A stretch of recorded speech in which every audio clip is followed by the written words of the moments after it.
Kitabu cha nabii Yeremia, mlango wa kwanza.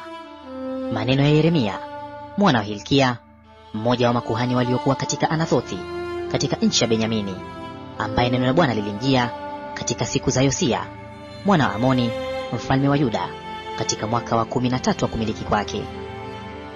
Tena lilikuja siku za Yehoyakimu mwana wa Yosia mfalme wa Yuda, hata mwisho wa mwaka wa 11 wa Sedekia mwana wa Yosia mfalme wa Yuda, hata wakati ulipochukuliwa mateka Yerusalemu katika mwezi wa 5.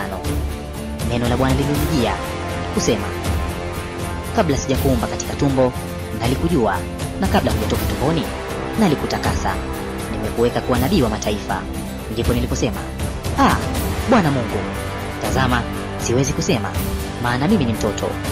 Lakini Bwana akaniambia, usiseme mimi ni mtoto, maana utakwenda kwa kila mtu nitakayekutuma kwake, nawe utasema kila neno nitakalokuamuru. Usiogope kwa sababu ya hao, maana mimi nipo pamoja nawe nikuokoe, asema Bwana. Ndipo Bwana akaunyosha mkono wake akanigusa kinywa changu. Bwana akaniambia, tazama, nimetia maneno yangu kinywani mwako.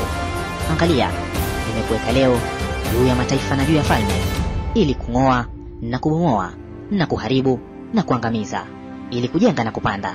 Tena neno la Bwana likanijia kusema, Yeremia, waona nini?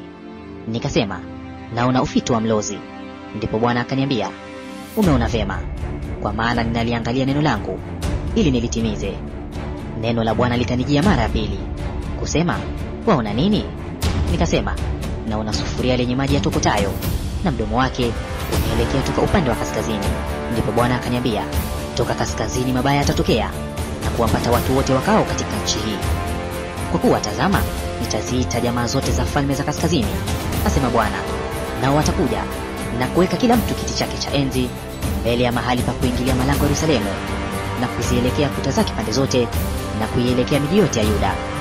Nami nitatamka hukumu zangu juu yao kwa habari ya uovu wao wote, kwa kuwa wameniacha mimi, wakaifukizia uvumba miungu mingine, wakaziabudu kazi za mikono yao wenyewe. Haya basi, wewe jifunge viuno, ukaondoke, ukawaambie maneno yote niliyokuamuru. Usifadhaike kwa ajili yao, nisije nikakufadhaisha wewe mbele yao. Maana tazama, nimekufanya leo kuwa mji wenye boma na nguzo ya chuma na kuta za shaba juu ya nchi yote, juu ya wafalme wa Yuda na juu ya wakuu wake na juu ya makuhani wake na juu ya watu wa nchi hii. Nao watapigana nawe, lakini hawatakushinda, maana mimi nipo pamoja nawe, asema Bwana, ili nikuokoe.